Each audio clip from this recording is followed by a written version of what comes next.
This is Jason from BurningFist.co.uk, and I'm with Toschie from Audrey Horne. How are you, sir? I'm very fine, sir, and you? I'm really well, thank you. Thanks for spending the time with us this evening. We'll start with the name Audrey Horne. Where does it come from? Well, I am actually just kidding, sorry, because you must get that all the time. Yeah, so I'm prepared to answer that seriously. Not at all, no. And I'll tell you what I'm not going to ask you as well, is the question that you keep getting asked about Kiss and is rock dead? Because every interview that I've seen with you over the last 6 months, everybody's asked you that. Yeah. So I'm not going to touch on that at all, so you'll be pleased to know, I hope. So you're a couple of dates into your European tour? Yeah. How's it going? It's been really well so far. It's been good crowds. Except for one. Belgium was a small crowd, but it was a really good crowd. So, but it's been very good, and cool. We're touring with two amazing bands, and it's always a relief when you through the first day and you realize that everyone on the bus is excellent people as well, not just good bands. You know? Excellent. So it's fun. It's a very relaxed atmosphere on the bus, so yeah. Very good. So you're all getting along and good vibe out on the bus and all that? Yeah. Excellent. Definitely. So is there any, how are you feeling at this point anyway? Because you're only a couple of dates in, so you settling into it? Yeah, we had we did our fourth gig, the last gig we did now was our fourth on this tour, and that's always, gig 3 or 4 is always, that's always when you start to sort of get tired and your voice gets tired, and then you sort of come up again. It's always no matter how long the tour is, it's always like a couple of days into the tour, then you sort of get really tired and worn out, and then it's probably like running, run for a while and then you get really tired, and then you sort of get into the pace and the momentum again. Yeah, and then you just keep going. So. Excellent stuff. So have you had any? You said obviously Belgium's a little bit quiet, but have you had any standout shows so far? Or any shows that you're looking forward to playing? Yeah, we've had some really good ones. We played Hamburg a couple of nights ago. That was amazing. That was a really good show. We're looking forward to basically all shows. But there are some places where it's been really good lately. I'm looking forward to Paris, because Paris is sort of something I've always imagined as not a hard rock city for some reason, but it's been really, really good every time we've been there.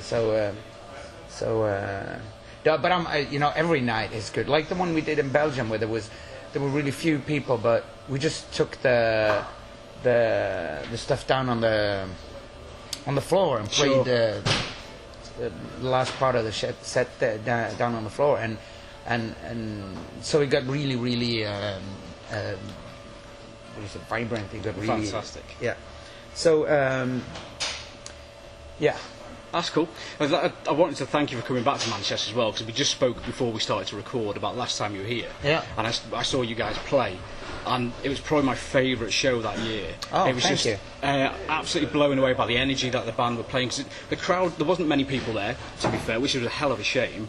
But no, we're done. I think this is our third time in Manchester, and we don't expect a lot of people here, because this hasn't been too many people on our previous shows, and we haven't been enough to build up a big crowd. But it's always been good here. It's always been like you said last time. The atmosphere, the energy was amazing. It's like it's literally like you were playing in front of thousands of people, which impressed me for your professionalism. Well, we do that every night. Like when we played that show I mentioned in Belgium, a lot of people came up and said, "Thank you for putting on such a show, even though there was so few of us here." And we're like, "Well, you paid for the ticket. You paid for the same show. Very good. If you're 60 people as if you're 500 or 1,000, They paid for the same ticket, so they deserve the same show. And we always have fun playing. Oh, that's the main thing. We have fun in our rehearsing studio, for fuck's sake. So it's always fun to play. Cool. So it's. Well, I was going to lead on to that. It's like you guys have far too much fun on stage, which is not normal for bands these days. So where do you get your energy from? You tend to find a lot of bands sort of hang back and they just play the songs, but you guys last time you just went all out. I don't know. I think it's. I don't know. I think a lot of bands do that because, you know, you play in a band because you love doing it. If you don't love doing it, then you should do something else, in my opinion. But you know, some bands have been around for so long, and they sort of got, you know, if they've been very successful, they kind of get a bit spoiled and expect, you know, fanfare every time they ride into town. But you know, we do this because we love to do this. So so doing it for the right reasons. Yeah, we're not doing it for the money. I can tell you that. So I just wanted to congratulate as well, because you probably won't know this, but last year you actually won our first ever Album of the Year award for Youngblood. It was an album that myself and our writers got together, and it just blew us away, quite frankly. So that thank you. So no, thank you, because it was just, you drove my girlfriend mad with that album because it was forever played. So yeah, but no, I just wanted to thank you very much for that album, because it was brilliant. So thank you. Okay, you have to apologise to your wife. So going on to the new album then, to Pure Heavy, it's been out for a couple of months. So how has the reaction been then? Now you found it's been really good. I think you know, Youngblood was received. All our albums have been received well, I think. But Youngblood was received enormously well, and we were quite taken by surprise because we sort of made a few changes before that album. Yeah. And when we wrote it, so when we were recording the album, we looked at each other and we were like, this album is a bit different. It's a bit different in the musical style. It's a bit different the way we recorded it. It's a bit different the way we wrote it. Everything is a bit different. So we were kind of thinking that people might just think that, all right, now they're just rubbish. But it got received so well. So, and the same thing really with Pure Heavy. But I think some people, we sort of, for them, we set the bar pretty high with Youngblood. So I think they sort of went on with a what do you call it? A fine, so you got a magnifying glass. Magnifying glass, and sort of looked at, okay, is this really as good as Youngblood? And some people think it's just as good as Youngblood. Some people think that it sort of lacks a bit of the rawness of Youngblood, because it's a bit more produced. So we did that on purpose. Okay. Because we didn't want to sort of make just a new version of Youngblood. So, but it's been received really, really well, and you know, we have no complaints. It's been really, really good. Excellent stuff. So it was quite a quick turnaround from Youngblood. This was just over a year, I think, wasn't it? So yeah, it was basically, because when we, I don't know, you know, I probably mentioned this when I talked to you, but we wrote this album and recorded it with Youngblood. We did it in a different way than we'd done before. So we wrote everything together instead of him writing something at his place and him at his place. So we just got together and decided, all of our music from now on, let's write it together. You know, let's be, five of us should be part of the whole writing process. That's fantastic. And then we recorded it live, and you know, just went in and fixed shit. I think because of that, it's got quite an honesty about the music. Yeah, you know, you haven't got that sort so. of. You know, it's very easy to rely on technology and things like that to create albums. So I was going to ask, one of the questions was, do you guys get together all the time to jam out new tunes? Yeah, we do. And basically, when we wrote Youngblood and then we recorded it, and as soon as we released it, we were kind of, everyone was like, we're not finished writing music, basically. Cool. Okay. So we just started writing new material straight away, and basically the same thing. When we were, I remember we were sitting in a studio and listening to the when Pure Heavy had been mastered. Yeah. We were listening to the mastering tape, and as soon as we had a couple of beers and just listened through the album, and as soon as it was done, Thomas looked at me and he says, "Let's write a new one." Oh, really? And I was like, "Well, come on, man! It's been like just 15 seconds since we heard the finished version, so, you know, give me a So it energized you guys and spurred you on again? So basically now we haven't started writing new material yet, but we have lots of ideas. Cool. You know, there's always someone in a band going like, yeah, I had I've got some ideas. I just recorded them on my phone or whatever. We need just when we get together next time. Let's try out these things. So I don't know when our next album is going to be out, but I think we just sort of are on a creative high at the moment, and we have so much fun doing it. So we're not going to stop until something's wrong. Okay. When it's like, okay, it's if it gets hard to write songs, then you need a break. Okay, sure. But so while you're riding that crest of enthusiasm, make the most of it. Really. Yeah, basically. Fantastic.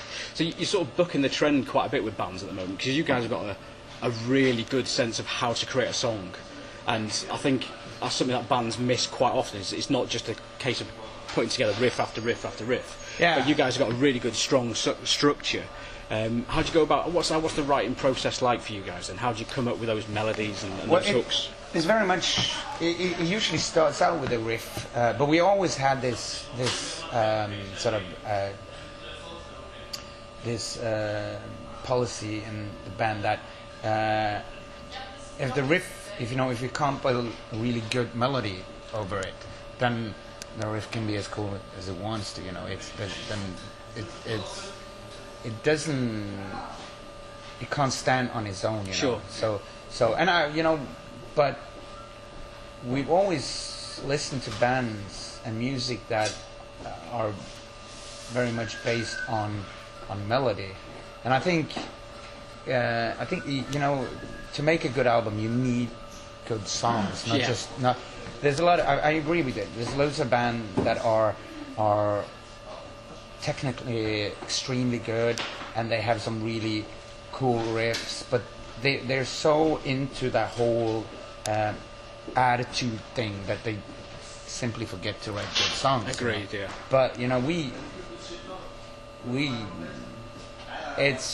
have to think like the Beatles, basically. Okay. You have to think that you need to write a good song, and you have to be able to sit down and just play the song without all the effects and all of that. And if you can play it and it sounds like a good song, then it's okay. Then it's a good song. But if it falls apart as soon as you take away the overdrive and all of that, then it's not really a good song. Then so it's just. Do you think cool it might be a riff. little bit of a dying art then, putting a song together? No, I don't think so. I think there's so many bands out there who write brilliant songs, really, really good songs. But I think it's.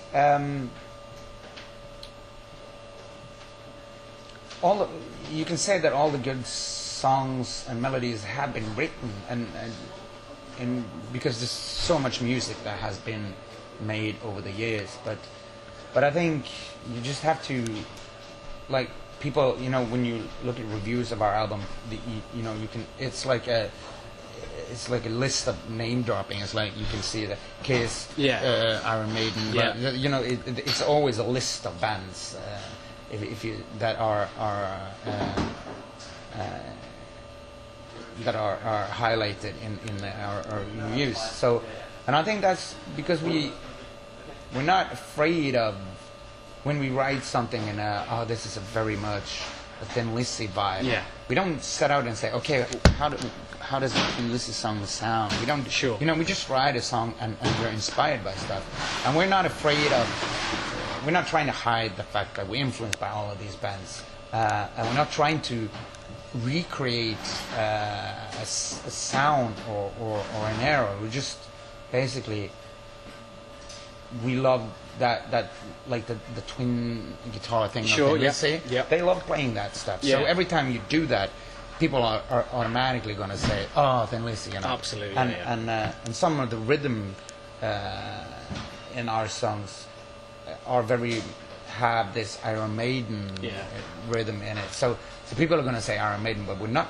It's not really. It doesn't sound like an Iron Maiden song.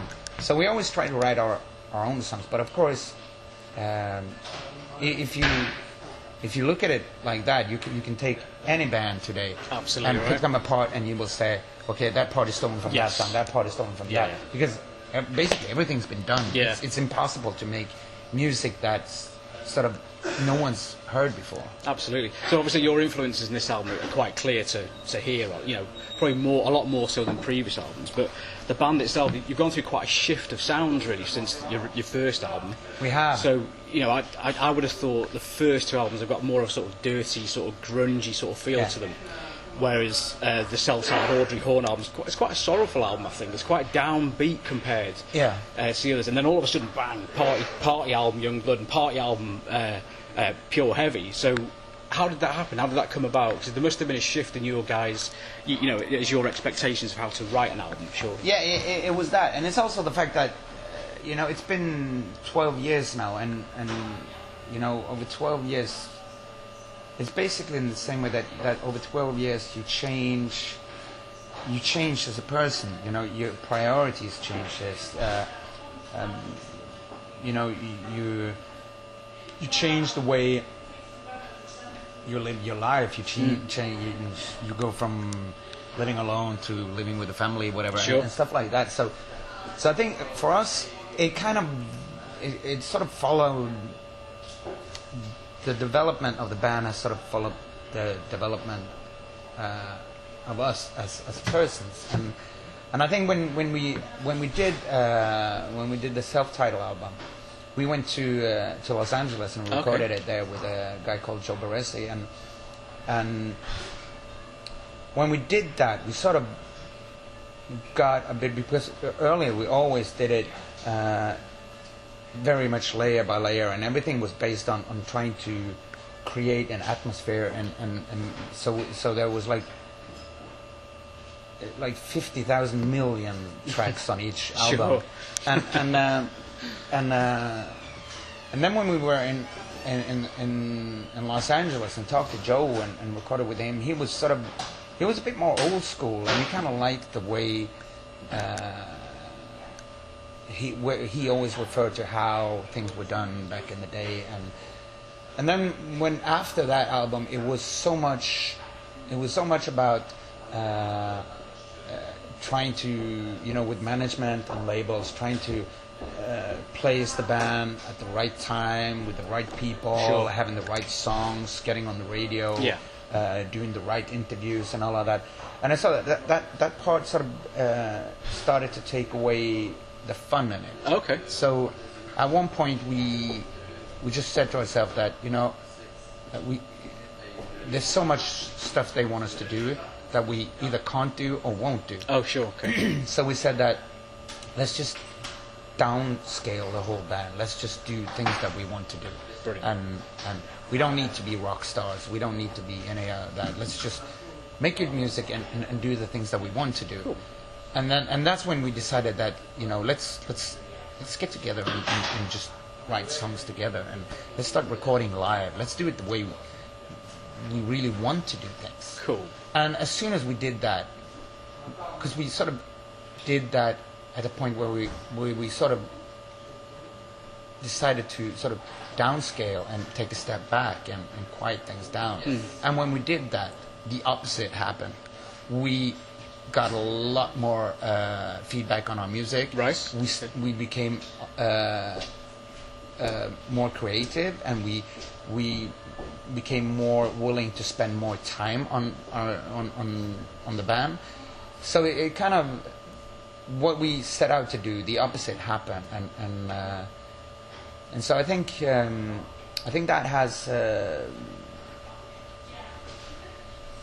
We just took back the fun in being in a band, and yeah. Cool. So next year, I think it's the 10th anniversary of No Hey Bander, I think, if I'm correct. So have you got anything planned at all to celebrate its birthday? No, we talked about we're planning to do to record a show and do like a DVD or something. Yeah. And we talked about if we're doing that, maybe we should sort of do some of the old tracks, because we hardly ever play anything. I was going to ask you that. First albums, not because we don't, not because we're not ashamed of those albums. Sure. We're very proud of those albums. They're really, really good. But and this is hard to say because very often people come up to a show afterwards and say, that was excellent, but why the fuck don't you play anything from the two first album? And I have to be honest and tell them that, you know what? Because we don't want to. Okay. And it's not that we like, oh, that's shit music or whatever. It's just that we kind of outgrown those two albums in a way. Yep. So it's not that we can't play them, but like when we do the set we do now, they don't seem to fit in there. I mean, because you have got a style shift, as I mentioned. We have before, a style shift, but it's also I don't know. It's something about the attitude and the atmosphere in those songs that are so different from what we do now. So we're kind of like we try to should we put that in, and we were like, yeah, we can put it in. I don't know where to put it in. Sure. So we're thinking about if we do that, maybe we would just do like one part with old songs and then one with newer. And have like a break in between the two, perhaps, or like a little interval. yeah, something like that. Okay, so just touching on your lyrical themes, I've noticed across a lot of it, the ocean and the sea crops up quite a lot. So is that something that you're interested in at all? Is it just a coincidence, or? I don't know. I've never considered myself as a good. I've never seen myself as someone who writes very good lyrics. I think I write good lyrics for It's very Audrey modest Horne. of you. Very modest. No, but I think I write good lyrics for Audrey Horne. I think when I write the lyrics, I sort of always. I was watching a documentary about Tom Petty last night on the bus, and you know, he's been hailed for his lyrics, and they say, you know, he writes such great, simple but you know, really good lyrics. And he said that I've always just basically, when I write a melody line, I just come up with words and just to make the melodies. And he says there's always a word or a sentence that sort of sticks every time I sing it. It keeps coming back. And he says I use that sort of as a sort of a what did he call it, a light pole or whatever. He said that sort of leads the way. And that when I heard that, I was like, that's exactly what I do as well. I just start out with something, and the whole sea and the maritime part of my lyrics, I think it's got a lot to do with the fact that I work as a tattoo artist as well, because there's so much of the whole sailor culture that is in the tattoo language or whatever you want to call it, and so I think a lot of it comes from there. But also I think I try to write lyrics that are basically just good pictures in a way that fits the music. You do write a good story that fits the music. Yeah, that's from what my I'm trying personal to do. experience. That's what I'm trying to do. Comes across very well. And I think I don't write. They're not very personal. Some of them are. A lot of them are about sort of personal issues, but they're more. It's not something that's unique for me. It's something that most people could probably recognize. Relate to. You know, I'm not very unique in what's happening in my life. It's basically my emotions are the same as most other people. You know, so I try to write not from a me perspective, but more a general. And I think that the whole ship, ocean thing, it's good. It's always been. I've always seen it as a good image of the entire world, because you know, if you're on a ship at sea, you have to relate to the people around you, and you can't just get off. Which is basically what we're doing on this planet as well. You can't just and on tours as well. I would have thought, like stuff. So you have to relate to people, and you have to sort of be able to understand that people are different from you, that people experience things differently than you do, and that they have other priorities, and it's not that I'm very extremely understanding person. Of course, there's a lot of things that I just find stupid and irritating and ignorant or whatever. But I think we have to, relate to each other, and I think that's. I'm with my lyrics. I'm just trying to write about stuff that are more common stuff. Sure. And then I just make, instead of saying straight out that you feel this and that, then I sort of try to paint pictures that illustrates a feeling or an emotion or whatever. Because I'm not like Bob Dylan. I can't sit down and write a solid, good lyric about some specific thing in the world. Every now and then I'm reading about subjects that I find interesting or important, but mainly they're just like about stuff, as an American would say. Stuff. Stuff. Fantastic. Oh, look, I really appreciate your time today. Is there anything else that you'd like to let our readers know about at all, or any final words? I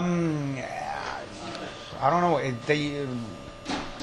They should of course check out our album and all of that, and come to see us play Isengard or Satan's Hollow with us. Satan's Hollow that we're in today, which is a very unique venue in Manchester, probably in the UK, I would have thought. So, yeah, this is like nothing I've ever seen.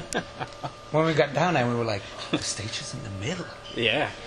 So the first thing I said was like, let's put the drum kit in the middle, and then we can play all around. Cool. And then our sound engineer was like, well, the sound goes that way, There's not much point standing back here.